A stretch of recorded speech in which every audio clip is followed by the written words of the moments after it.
Assalamu alaikum wa rahmatullahi wa barakatuh. How are you guys doing? Today we're going to be going through the arguments, the adapted arguments that I've put forward, alhamdulillah, when I was doing my dissertation. And so this has obviously been looked at reviewed by my professor when I was at the University of Oxford doing the work. Recently, as you guys know, I finished it and I got some good feedback from him, to be fair to him. He's done really well. And these are my proofs. I tried to keep it concise and, you know, adapt it based on what we've just talked about, not just Ibn Sina's argument, but also the kind of recommendations of the medieval scholars that came and added or subtracted or whatever it is from his argument. So the first slide is the main proposition. Okay, this is what we are claiming, and in many ways this is the entire argument in one sentence. We are claiming this: there cannot be a world with only dependent things without reference to an independent thing, as dependent things cannot continue existing on their own. Existence is only explicable with reference to an independent existence, as impossible existences do not exist by logical necessity. Furthermore, dependent existence cannot self-generate or self-maintain. Okay, so if the person agrees with this proposition, then they have agreed with us. So it's fine. You're right. There can't be a world with only dependent things, because dependent things can, because dependent things by themselves are self-generatable, if you like, are not self-generatable, and they're not self-maintaining. There can't be a world with only things which are susceptible to being destroyed and that cannot be maintained by themselves. There cannot be such a world. If they say, yes, you're right, say fine, so you agree there must be an independent thing. Well, all things depend upon it, and it depends upon nothing. Say fine, that's now we've reached agreement. We'd move on to the second part, which is why is it one, etc. That's fine. If they say no, you're wrong, actually. If they say you're wrong about this, there can be such a world where there are, imagine now, reading this again, instead of saying there cannot be, let's just read it the other way. There can be a world. They're saying, actually, we disagree with you, and we say there can be a world with only dependent things without reference to an independent thing. As dependent things, now we're saying, can exist or continue existence on their existing on their own. Existence is only explicable with reference. It's not only explicable with reference to an independent thing. They'll say, as impossible existences, they'll agree with us, do not exist by logical necessity. Furthermore, dependent existence can self-generate or self-maintain. So if they disagree with us on every point, then actually they've agreed with us. Why is that the case? Because they say, okay, well, if dependent things can self-generate or self-maintain, then what are they? Then they're independent and necessary. Now, if there's a series of things which can self-generate or self-maintain, and you're saying the series of things, the infinite multiverse can, whatever it may be, can self-generate or self-maintain, you are saying the infinite multiverse is what? Dependent or independent? Independent. Therefore, there you are saying that you do believe in an independent thing. However, we would say, so we talked about this, we'd argue from composition ad absurdum, that something which is made up of pieces cannot be independent, because it's dependent on those pieces. So how do we say that? We'll look at proof one underneath. Everything made up of pieces is dependent, we would say. The universe is made up of pieces, therefore the universe is dependent. Now you can say this about the multiverse, an infinite multiverse. Anything made up of pieces is dependent. The infinite multiverse is made up of pieces, therefore the infinite multiverse is dependent. Now they say, okay, well, that's a composition fallacy or whatever, yeah? So no problem. We can make this argument even on a mathematical basis. Any set with more than one member is dependent on its members. A member of a set is the part of the set, or an infinite set has more than one member. Therefore, an infinite set is dependent on its members. So you can make this argument ontologically. Any questions on this? No comments. With the initial proposition made, and the argument, therefore, if they say it's an infinite multiverse, yeah. Just So when we talk about the universe, you said this, I guess making this argument, say that the universe is made up of pieces, that can fall to the composition fallacy, right? But is there any way to talk about the universe as a whole where you don't fall into that fallacy? Because I feel like there might be a difference between saying, for example, that, I don't know, it's not exactly the same as saying this laptop is made up of pieces, therefore the laptop is dependent. You said the universe is made up of pieces, therefore the universe is dependent. The thing is with the compositional fallacy is this. The atheist and the theist both don't know how to speak about the whole because they don't encompass the whole. So when we'll talk about the compositional fallacy, we say something like, if I say the pieces of an elephant are small, therefore the elephant is small, I'm making a compositional fallacy because I'm generalizing the part to a whole with a generalization which is disparate, where the part does not match the whole. However, it's not always the case that the part doesn't match the whole, because as I've mentioned before, you can have a red wall made up of red bricks, and the red bricks are not disparate, in fact are commensurate with the red wall. Okay, so the only way you can call it a fallacy is if you know the whole is disparate from the part. Now, the atheist doesn't know that the whole is disparate from the part. But if they agree with you that the universe is made up out of pieces, then yeah, they've agreed with you that the universe is dependent. No, but the issue with making the argument only cosmologically is they'll say, well, you're saying, how do you know that the universe is made up of pieces? You only know that the universe is made up of pieces because you're observing pieces in the universe being dependent on other things. So it's an inductive thing. If you have an ontological aspect of this and say, well, actually, this is even the case in the mind. This is the case even conceptually, right? Then you'll say, from all perspectives, therefore, it's not just cosmological, but it's from all perspectives that you can envisage, whenever something is made up of something, that thing is dependent on it. A triangle is made up of 3 sides. A triangle has no place in the real world. A triangle cannot be smelt, cannot be touched, cannot be licked and tasted, and so on. The empirical reality does not apply to a triangle. But we know that the triangle, in order for its triangularity to be established, there must be 3 straight lines, all equating, if we want to be mathematical, by 180 degrees. So a triangle depends on 3 straight lines, and that's a fact. Without it, you have something else. You have another shape, you know. So you can ontologically argue that some things depend on things even without reference to the cosmos. And if you make this argument on 2 separate tracks, which is what I'm proposing here, then what we're saying is it's not just a physical property, it's a metaphysical property as well, which can be established through set theory, it can be established through mathematics, it can even be established through geometry.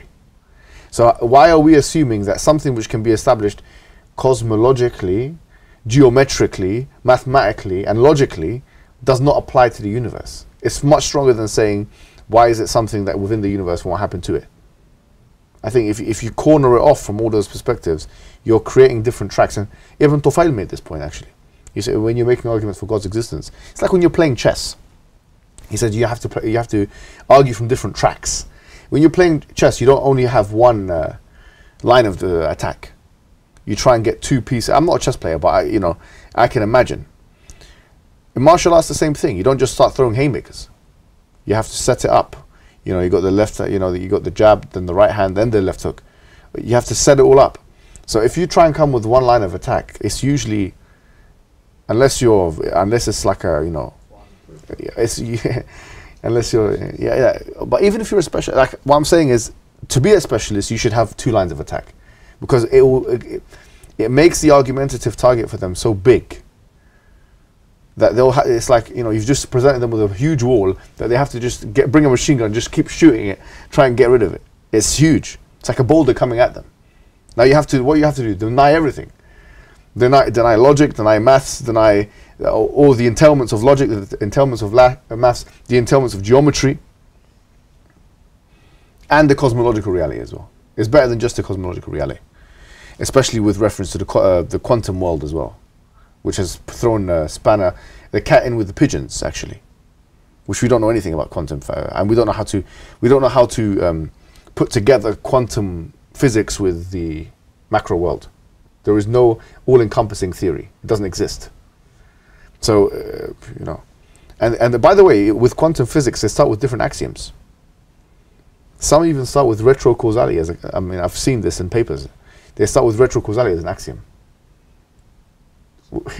You know, the effect comes before the cause and all this kind of stuff. What are you going to do with that? So, if you start going into the scientific and the cosmological reality and only depend upon it, then just by virtue of the fact that quantum physics is becoming something which is an uncontrollable animal, much like many of my opponents. No, I'm joking. Okay. But you know, it's going to be hard to, you know, argue for it in that way. I think you should have separate lines. Yeah. So that's why that's the that is the reasoning for having a cosmological aspect and an ontological aspect. It heightens and it strengthens the timeless feature. So the second proof, existence is presupposed in everything that is real. Necessary facts are real, therefore necessary facts are presuppose existence. And this just establishes the first part of Ibn Sina's, there is no doubt that there is existence. That's the most foundational thing you can ever think about. Existence is the most foundational thing. Now, the category of existence has to be the most foundational thing, because we said 2 + 2 = 4 is a necessary fact. It cannot be conceived of in any other way. But you can't say 2 + 2 = 4 brought about everything that exists, because 2 + 2 = 4 is a necessary fact. It's not a necessary existence. And the category of existence is presupposed, or the category of fact is presupposed in the category of existence, or the category of existence is presupposed in the category of fact. So if existence is the first thing that anything must have in order to be, wujud, which is existence. And when we're saying in the category of existence, there's one necessary existence. That's the argument. So we need to establish why existences are more foundational than anything else. By the way, modally speaking, there's even that which is referred to as scientific necessity. I'll give you just one example. If I say I can run 100 meters in 2 seconds. Now that is impossible from a scientific perspective. I can't run 100, and I don't think anyone here can do it. Don't think anyone here can do it. Right? No one can run 100 meters in 2 seconds. Okay, not even Usain Bolt. Even if you give him drugs, whatever, you know. Not that we don't know if he's already taken them or not, but you know, no one's going to run 1 second. Okay, it's scientifically impossible.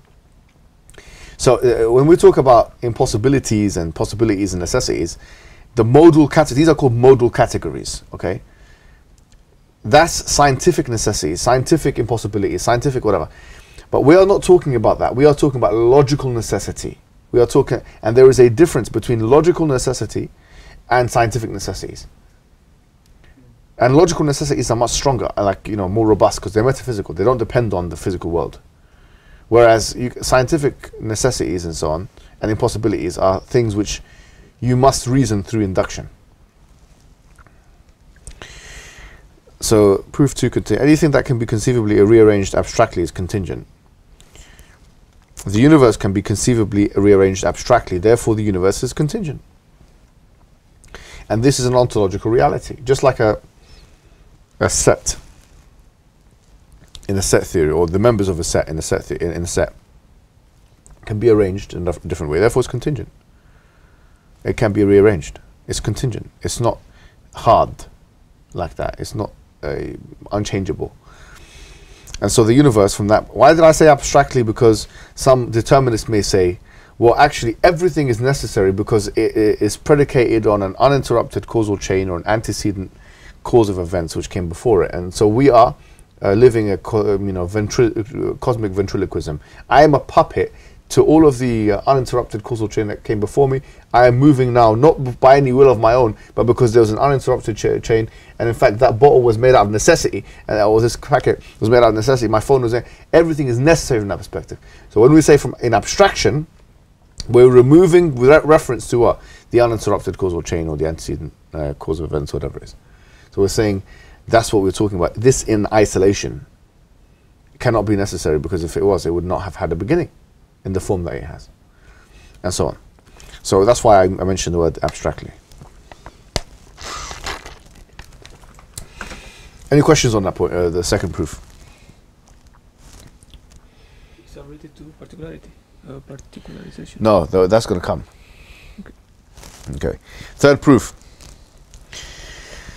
Anything that can be conceived of otherwise in abstraction was arranged by something else. This is particularization.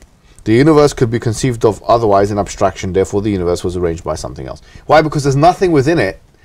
If it can be conceived of otherwise in abstraction, it doesn't have a quality of necessity that keeps it as it is pre-eternally and post-eternally.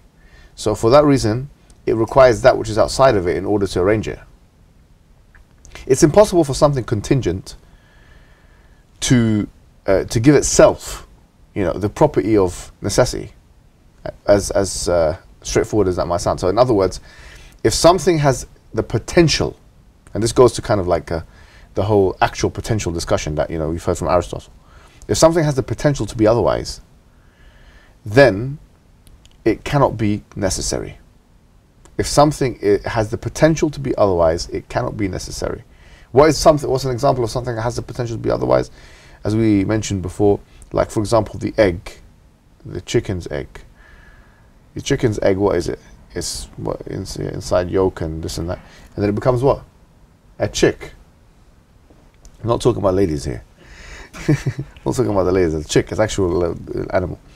Now, so the egg is a potential. It's in a potential state. And the fact that it's actualizing indicates to us that there's something outside of itself creating change within it. Because it's impossible that it's creating change within itself. Because if it's creating change within itself and it has the capacity to do that, then it would be actual. It wouldn't be potential. And if it's actual, then it's independent. Or at least it's not, if it's purely actual, I should say. It's not contingent. And so this, if it could be another way, it can be rearranged. You can squash it, you can break it, you can smash it, like I do with an egg. Then you can't say that this thing is necessary. How could it be necessary? Necessary in what sense? In form? In shape? In composition? Certainly not. Because if it was, it would be an egg that I throw and nothing will happen to it, like a bouncy ball or something. But even then, with a bouncy ball, you can cut it in pieces. Like, something which is necessary cannot be manipulated. Basically, cannot be manipulated. Like 2 + 2 = 4. Do what you want to it. It's a metaphysical fact that it will stay the same way always. So anything that can be conceived of otherwise in abstraction is contingent. The universe can be conceived of otherwise in abstraction. You can, as Ghazali mentions, you can conceive of a world or a universe where the revolutions of the celestial spheres are the other way. It's not clockwise, it's anti-clockwise, for example. And if that's the case, we've already established that the conceivability factor is there to make this universe a different way. The jacket, this thing I'm wearing, is brown. It could have been black, could have been blue, could have been orange, could have been any other color. And it can still be now. I can change it. So it's not necessary. It's also dependent, So this is the third proof. Any questions on that? No. Number 4. The universe is fine-tuned for life by necessity or contingency. Now, the fact that the universe is fine-tuned for life is not controversial at all, because the universe exists and life exists, and the constants are fine-tuned for our existence. Okay, that is. I don't know if anyone disagrees with that. Even the belligerent new atheists, they agree with that. In fact, Richard Dawkins refers to it as the Goldilocks zone. Everything is in the Goldilocks zone. I'm not talking about, by the way, the electromagnetic constant and the gravitational constant. We know that is within those parameters, but I'm not talking even about that. We spoke about this before. We're talking about stability, regularity, and uniformity. The fact that things are uniform and regular and stable. But the universe is fine-tuned for life by necessity or contingency. If it is fine-tuned by necessity, then the necessary existence must account for the necessary fact of fine-tuning. Because we said that existences precede facts. Existence is the most foundational thing, yeah? If it is fine-tuned by contingency, then a necessary existence must account for any series of contingencies. The universe is fine-tuned for life, therefore the universe is fine-tuned for life by necessary existence.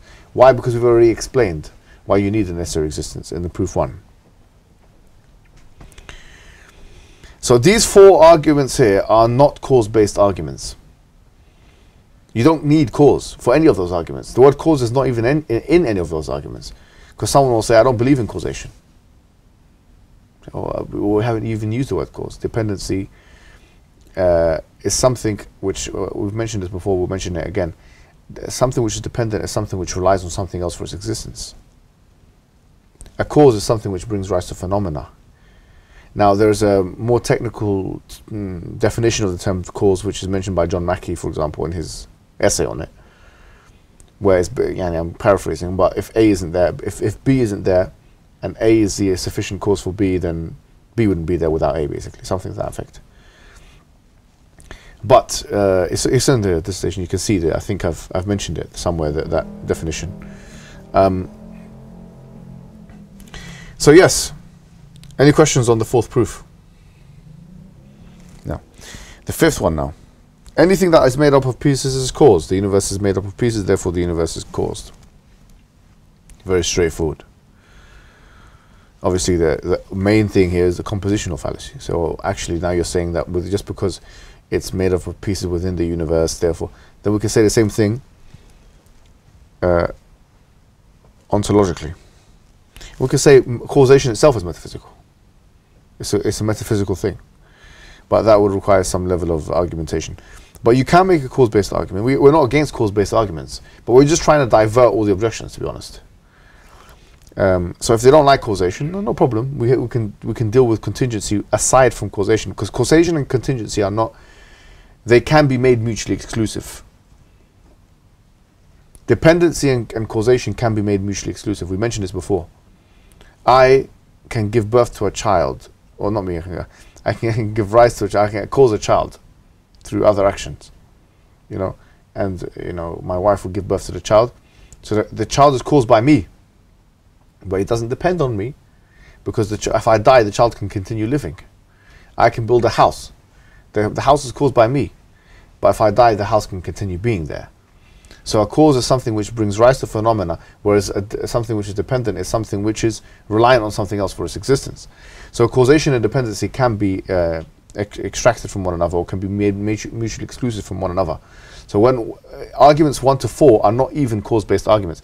Argument 5 is a cause-based argument. If you want to use it, you can. If the person is not causal skeptic, you can use the argument. If the guy's a causal skeptic, I don't believe in causes. Really, you don't believe in causes?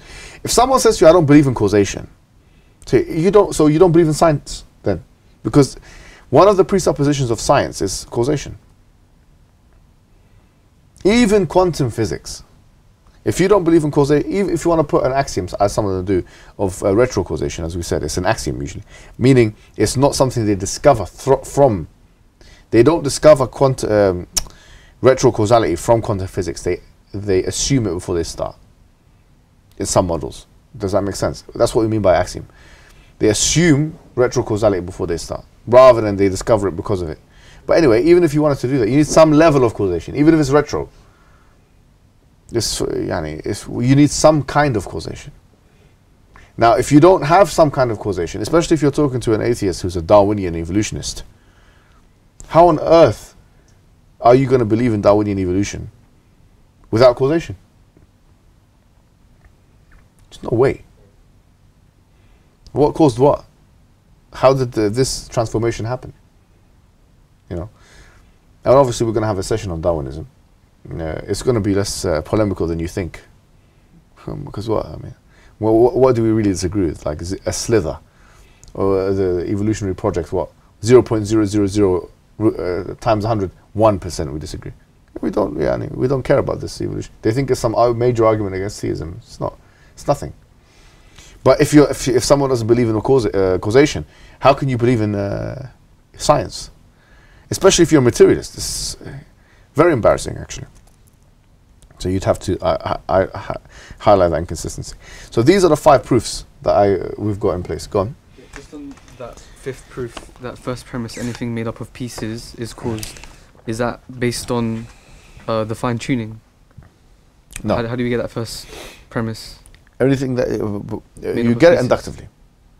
Right. You get it inductively. And so this argument by itself is susceptible to the compositional fallacy objection, even though there's going to be a deadlock, as we said, because we can't prove that the situation is that it's red bricks versus red wall, and they can't prove the situation is small pieces, therefore big and big whale. There's a gridlock. So in order to break the gridlock, we have to speak about metaphysics. Therefore, an argument like this should never be made in isolation. Like, these arguments are not good to be made in isolation. If you're speaking academically with someone and you want to avoid all the objections, make the argument ontologically and cosmologically at the same time. That's what I think, anyway. So what's the reason, because it's inductively found the first premise, like what's the reason why we say pieces instead of just a universe? Like, it would be the same argument, right? Say that again, what do you mean? Like, I mean, what's the purpose of having the proof 5 and just changing universe to pieces? I'm trying to figure out what we're trying to show here. Sorry? Like, in proof 5, like, you mentioned anything made up of pieces is caused, but like we could have easily just said anything which had a beginning is caused, right? Like, it's the same kind of argument. Same kind of argument. Yeah. But no, the only thing is, okay, good. When you why did I not say everything that begins to exist has a cause? The universe began to exist. No, because the issue is now proving the universe began to exist. You have 2 layers of problem. Well, if you're trying to prove that the universe began to exist, you have to go and scientifically explain that. This one it averts the scientific discussion of trying to prove that the oscillating universe model is false, or Penrose is wrong, or the CRC, whatever it's, I can't remember what it's called, CRT or whatever, the cyclical model is wrong, all those things. We're not even talking about, we would say it jumps straight to a compositional type of argumentation. So this, it diverts, and the point here is you're trying to divert more objection. You want to make a statement that doesn't have refutational susceptibility, or you want to make as many statements as you can in life that are least prone and susceptible to refutation. Now, that might be impossible in marriage, but it's more possible in these kinds of situations where you think about them. Anything I say in marriage is false. in some cases. I'm okay. It's fine. She knows it's true. Now, we've done this before, but we'll do it again. The arguments for oneness. The first argument from oneness goes as follows. Why is it one necessary existence? Why is it not a plethora, a multiplicity of multiple necessary existences altogether? Why is it just one? So we say, if a necessary existence is an existence that cannot be any other way, there cannot be more than one. A necessary existence cannot be any other way, therefore there cannot be more than one necessary existence. Why? If you have God 1 and God 2, so-called, yeah? And God 1 is meant to be something that it can't be any other way. But God 2 has a differentiating factor which differentiates it from God 1. That differentiating factor which differentiates it from God 1 indicates that God 2 is contingent because it can be perceived of in another way. And the evidence of that is that it has a so-called differentiating factor. Or that both of so-called God 1 and God 2 are both contingent. So you've got 2 options. Either both of them are contingent or one of them is contingent. But it's impossible for both of them to be necessary. And that disqualifies the Trinity from being true. So we could never imagine in life God 1. Say that again? So we could never imagine in life God 1, because if you can imagine, then it means... If God 1 is there, and God 2 is there, and God 2 has something which separates himself or herself or itself or whatever self from God 1, then that differentiating factor indicates that, because we said necessary existence is something that cannot be any other way. But if God 2 has a hat on, P. Adamson makes this he gives this example. I'm going to give him credit for it in his discussion of Avicenna. If God 2 has a hat on, that hat indicates it's God 2's he's got a mustache, I think he said, or whatever, you know. This factor with God 2 indicates that it's contingent because it can be another way. You can imagine it without a mustache or a hat or something. It's a ridiculous example, but any differentiating factor which make it possible for entity 2 or God 2 to be any other way makes it impossible for that thing that we're talking about to be necessary, because a necessary being is something that cannot be any other way. Just like 2 + 2 = 4 cannot be any other 5 or 6 or 3. It's incorrigible. So like I said, that necessary being we can never imagine that necessary being physically. It's not, yeah, we don't even attribute physicality to. In fact, we do the opposite. We attribute incorporeality to the necessary existence. It can't be physical because a physical thing is made up of parts, is made up of dependent things, is contingent and so on, and therefore it's impossible for it to be necessary. You see? Does that make sense? Is there any questions on this? Okay. The second one is, if the necessary existence is responsible for all other things in existence, then the necessary existence has capacity of all other things in existence, over all things in existence. The necessary existence is responsible for all other things in existence. Therefore, the necessary existence has capacity over all things in existence. Continued. Yeah, so this is two parts. If the necessary existence has ultimate capacity over all things in existence, nothing other than the necessary existence is over all things capable. Because if it's the main thing that's responsible and it has the ultimate, it's the ultimate source through which everything else has its it's the ultimate source of existence for everything contingent, then that means that disqualifies anything contingent by necessity from being the ultimate source of everything that's contingent. This kind of goes back to what we were talking about Ibn Sina when we said that if there is a set of contingent things, then it's impossible to think that there's a necessary thing within that set, because the set of contingent things describes everything that's contingent. So if that case, if you have something which is the source of all things in existence and it has capacity over them, then the necessary existence has capacity over all things. Therefore, the necessary existence is over all things capable. وَعَلَى كُلِّ شَيْءٍ قَدِيرٌ is over all things capable. This is what comes up in the Quran all the time. This exact phraseology. Over all things. Actually, I got it from there. Over all things capable. Yes. But isn't this argument kind of like begging the question? Because in the first premise, like, isn't that exactly what you're trying to prove? Why? You give me which one? Because you're basically if a necessary existence is responsible for all other things in existence, isn't this exactly what you're trying to prove, though? Yeah, but that we don't establish that through this argument. We establish that through the first argument we make. This is why these arguments have to be put together. So we've already argued that the necessary existence. We're not going to present this by itself. Okay. We're going to prove that necessary existence is a necessary existence first, and that it's responsible for whatever. And now we're saying, well, if that's the case, because this is trying to prove oneness. Why there's only one of them? In the first one, didn't we already prove oneness, though? Yeah, but this is a different line. Now I'm giving you another argument to prove oneness. This draws its inspiration, yeah, from the Quranic verse, and it's called Dalil al-Tamanu', the evidence of exclusion. مَا اتَّخَذَ اللَّهُ مِنْ وَلَدٍ وَمَا كَانَ مَعَهُ مِنْ إِلَهٍ إِذًا لَذَهَبَ كُلُّ إِلَهٍ بِمَا خَلَقَ وَلَعَلَى بَعْضُهُمْ عَلَى بَعْضٍ. That God didn't take a son, and he doesn't have any God with him. If that was the case, they would have tried to strip away all of the things that they created, and they would have tried to dominate one another. So in other words, you can't have two all-powerful agencies, because all-powerful means you have all the power. Now if you have all the power and there's another thing with all the power, then you've got two things with all the power. How does that work? That contradicts the fact that the first thing has all the power. If this is over all things capable, how can this one be over all things capable and this one be over all things capable? That must mean one of them is not over all things capable, or both of them are what? Not over all things capable. That's by necessity. Because that's the thing, right? And that's the thing.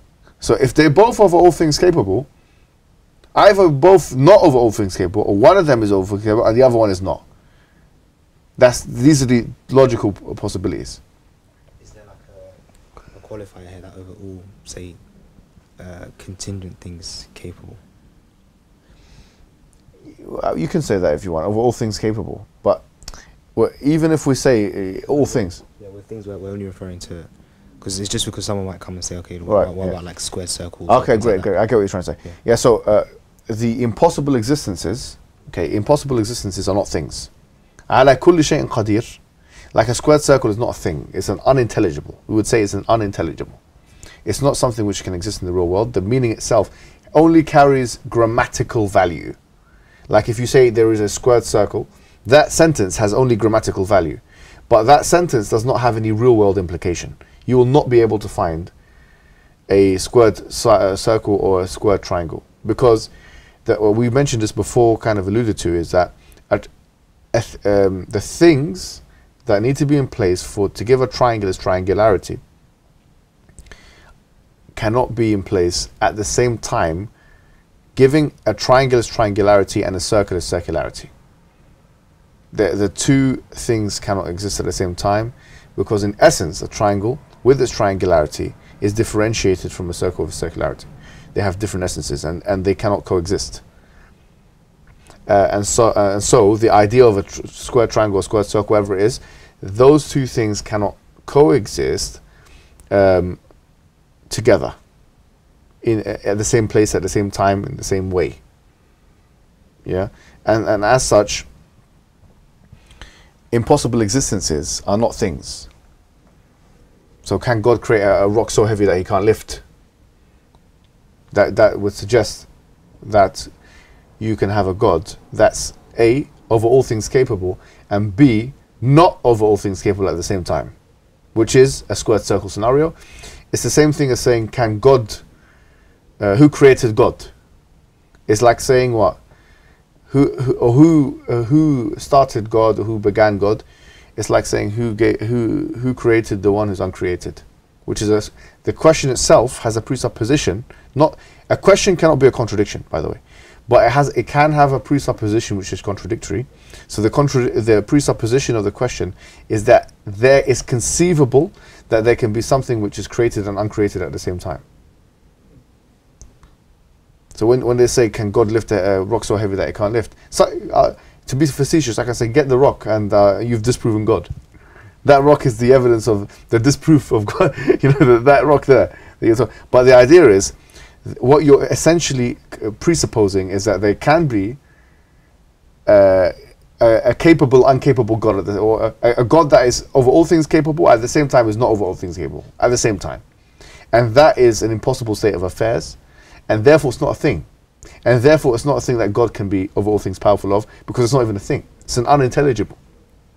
Likewise, who created God? Which Michael Roos, when he was attacking Richard Dawkins, because that was one of his main questions in his God delusion. He said, Richard Dawkins screaming around, who created God, like a schoolboy. He's embarrassing the atheists, he said. Because obviously Michael Roos is an atheist himself. I mean, he's a top-notch atheist philosopher. He said, this is embarrassing. We know the answers to these questions. And these are the answers. They're stock answers that have been there for millennia, not even centuries. And they're there. And so what we're saying is that the question itself has presuppositions. If they say, can God create contradictions? Say contradictions themselves are unintelligibles. You see? And so that's we exclude from the category of things impossible existences. They're not shayt in the first place. I had like a response to this that I liked. You know, someone asked, you know, can God create a rock so heavy you can't lift? He's like, it's like if I ask you, like, you know, have you stopped beating your wife or something like that? You know, you're assuming that he has a wife, and you're assuming that. So what do you say, like, if you demand a yes/no answer to that question? Either way, you're finished, isn't it? Yeah, that's right. That's right. Have you stopped beating your wife? It's like, say if you say yes, then you know you admit you used to beat her before. Yeah. If you say no, then there are some questions which are ridiculous. Like if someone says to you, okay, what day of the week is it? Yes or no? So you're not answering my question. Is it yes or no? Is it what day of the week was it? Yes or no? It's a category mistake fallacy. The question itself is problematic, you know. But you have to really know where the questions are, where it's like that. If the necessary, so we talked about this. The third argument, the last argument for the day. In order for nature to be stable, uniform, and regular, there must be only one external agent arranging the world. Nature is stable, uniform, and regular. Therefore, there must be only one external agent arranging the world. Why?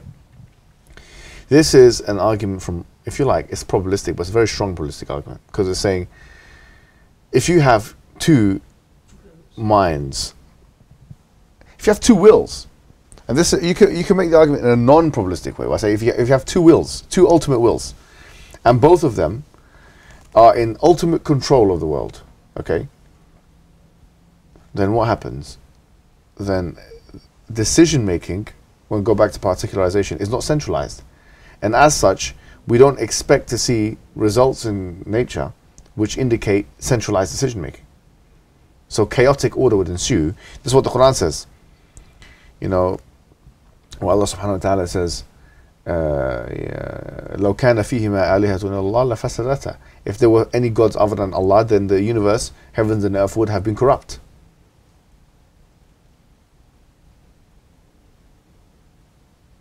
Do you know there's another verse, sorry, I was just thinking about, there's another verse which is quite similar,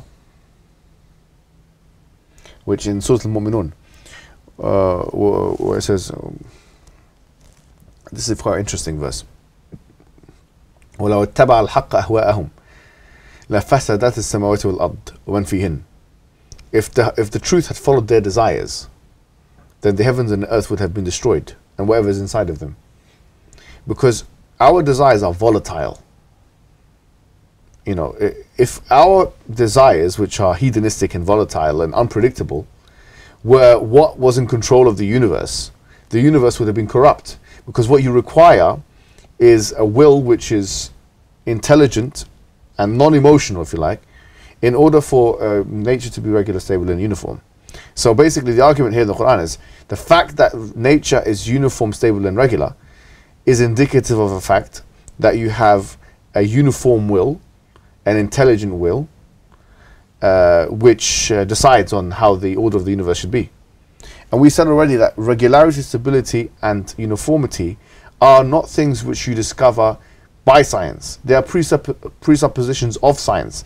In other words, you must presume uniformity, stability and regularity before you start the scientific enterprise. Because if you don't, as we said, if we said that water boils or it freezes boils at 100 degrees today, and tomorrow it will boil at 1,000, and after tomorrow it won't even boil at all, or whatever it is, then we can't even do science, because every time we do an investigation under the same conditions, the results will be different. So science would be a fruitless enterprise. And that's what the Quran, you know, alludes to when it says, "Hal tara min futur?" Do you see any gaps in creation? What kind of gaps? These kinds of gaps. Sun'a Allah alladhi atqana kulla shay. This is the construction of God, who He had perfected everything. So what kind of perfection are we talking about? The fact there's no gaps, meaning it's regular, it's stable, it's not unpredictable. There's predictability. And if you don't believe these things, you can't do science. And so what explains this best, the fact that you have a uniform, centralized will, like as you would expect. And I gave the example before, if I drove a car and for example, me and my wife drive a car and we separate from each other, or me and someone else, me and him drove a car and we separate from each other, can't see each other. And I have one steering wheel, he has another steering wheel. And maybe four of us, and one guy in the back and this guy, and all of us have steering wheels. Where's the car going to go? It'll go around itself like a dog, chasing its tail. Especially if we don't have communication with each other, which can't be assumed anyway. Well, you'd have to make a polytheist. Now the burden of proof is on the polytheists to argue how they have communication, and now collaboration, and how do they make decisions? You know, these four. And in addition, when they make decisions, they compromise. But if there's compromise, that indicates weakness on the behalf. And then you go back to the first one. If it's all capable, how can you be weak? You see? Imagine each wheel was being dictated by the steering wheel. Where would the car go? Nowhere. The fact that the universe is moving in one direction, or at least it's harmonious, predictable, stable, regular, which is incontrovertible, indubitable fact, and something which cannot be disputed, is undisputed actually, something which you need to do science, is indicative of the fact that you have a centralized decision maker of the universe. In aircraft, you have two sticks, yeah, and two joysticks, or you can call it two steerings or whatever you want. Oh, okay. Yeah. And you are never allowed. There's gonna be one person. So if you have two pilots, you decide before the flight who's gonna be the one in charge of flying, touching the. Oh yeah, you do that, don't you? Yeah. Your pilot. So nobody is. So the other pilot will never touch the joystick or the steering until they decide to change. So at all times, it's going to be just one person. That's right. And that's one of the reasons that you mentioned. That's an even better example, I think, than my car example. Let's get some of these polytheists to go in an airplane that's being dictated by 4 or 5 different. That's one like a big rule, big rule. Like you can't. You have to decide who's going to be in charge, who's going to be the one, and you have to let that person. In an event of accident or like an emergency, you have to decide. You have to let that person do everything. You can't interfere, because if you interfere, you have the problems. You say one might decide to go left and one might decide to go right. Yeah. So these are the arguments for oneness of God. We will conclude with that. Thank you very much for listening to our lectures and our sessions. Hopefully you've benefited as much as we have here. Wassalamu alaikum wa rahmatullahi wa barakatuh.